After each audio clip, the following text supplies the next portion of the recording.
Baik, kita lanjutkan kembali materi kita. Tadi sudah saya jelaskan cara kerja website.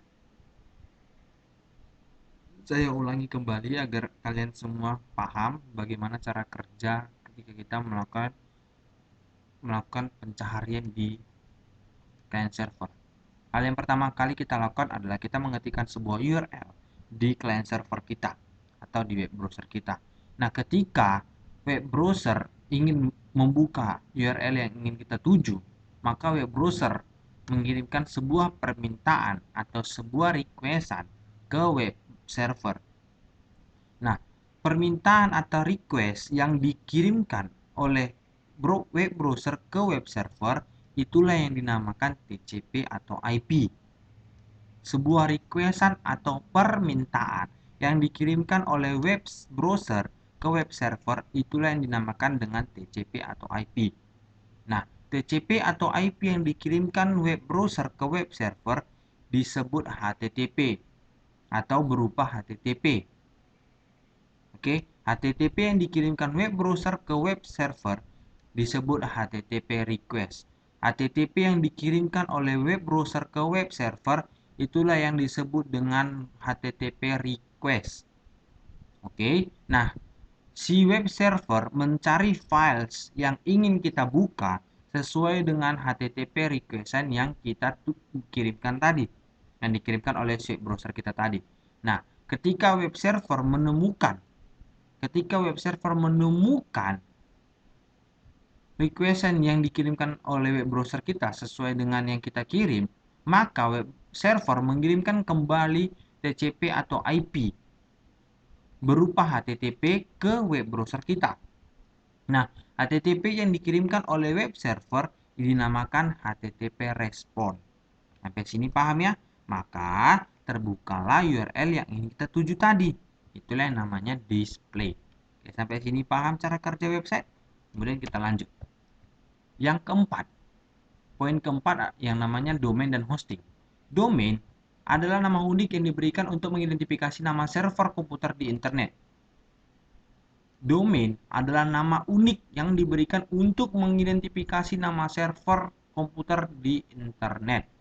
Kalau saya analogikan, setiap orang mempunyai nama. Nama itulah yang menggambarkan atau mengidentifikasikan orang tersebut. Ada anak kembar. Kembar itu identiknya itu adalah dua, kan? Kembar. Nah, anak kembar ini biasanya eh, dari bentuk parasnya kelihatan hampir sama. Hampir sama karena mereka itulah yang namanya kembar tadi. Nah, untuk kita mengetahui mana si A dan mana si B, maka diberikan mereka yang namanya tadi nama unik. Nama unik, maka kita dapat membedakan mana si A, mana si B dari nama unik yang diberikan orang tuanya untuk mengidentifikasi mana si A dan mana si B. Nah, itulah yang disebut dengan domain tadi untuk mengidentifikasi nama server komputer di internet. Nama server yang ingin kita akses. Kalau misalnya tidak ada yang namanya domain, maka ketika kita ingin mengakses sebuah server, maka kita harus mengetik atau menghafal semua alamat IP setiap server. Dan itu akan membuat kita sendiri yang kesusahan. Karena nggak mungkin kita menghafal semua alamat IP. Maka diciptakanlah yang namanya domain untuk memberikan identifikasi nama server komputer di internet. Jadi kita nggak perlu repot untuk menghafal semua nama-nama, semua alamat IP setiap server. Nah, itulah yang dinamakan tadi domain. Kemudian B, hosting. Web hosting atau hosting adalah layanan yang disediakan oleh vendor yang menawarkan lokasi fisik untuk penyimpanan halaman web dan file. Nah, hosting.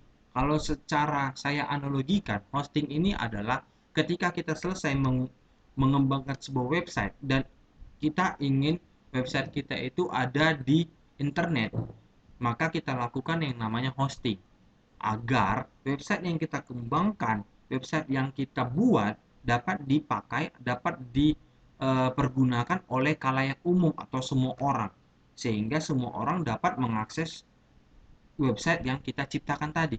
Jika kita tidak hosting website yang sudah kita ciptakan atau website yang sudah kita bangun, maka website yang kita bangun tadi hanya dapat kita pakai secara pribadi menggunakan localhost atau menggunakan server komputer kita sendiri. Tapi ketika kita hosting, maka semua orang dapat mengakses website yang kita kembangkan tadi di website menggunakan internet. Contoh, kita ambil contoh Facebook. Kita bisa membangun Facebook kita pribadi tanpa harus kita copyright atau tanpa harus kita menjiplak karya orang lain. Itu namanya copyright, oke? Kita bisa menciptakan Facebook sendiri. Nah, ketika kita sudah menciptakan Facebook versi kita sendiri dan kita ingin menyaingi Facebook yang sudah ada, maka kita harus menghosting atau membuat rumah website kita sendiri di internet, sehingga Facebook yang sudah kita ciptakan tadi dapat diakses oleh semua orang. Maka ada yang namanya persaingan antara Facebook yang sudah ada punya Mark Zuckerberg dengan Facebook yang sudah kita ciptakan. Nah, gitu. Itulah yang namanya hosting tadi, tempat kita untuk membuat rumah dari website yang sudah kita ciptakan di internet, sehingga website yang kita ciptakan tersebut dapat dipakai, dapat diakses oleh semua orang. Oke, sampai sini dulu materi kita hari ini.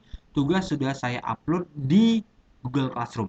Silahkan anak-anak Bapak semuanya kerjakan tugas, dan tugas kali ini sangat mudah sehingga tidak saya batas pengumpulan tugas adalah hari ini juga.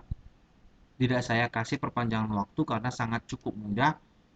Kalian bisa akses sendiri di Google Classroom dan saya harap anak-anak semuanya mengerti materi kita hari ini, baik cara pengerjaan web, domain maupun hosting. Oke, sampai ketemu di materi minggu depan. Saya harap apa yang kita pelajari kalian benar-benar bisa memahami, dan jika ada pertanyaan yang ingin kalian tanyakan, silahkan komentar di Google Classroom. Sampai di sini dulu pertemuan kita. Selamat pagi.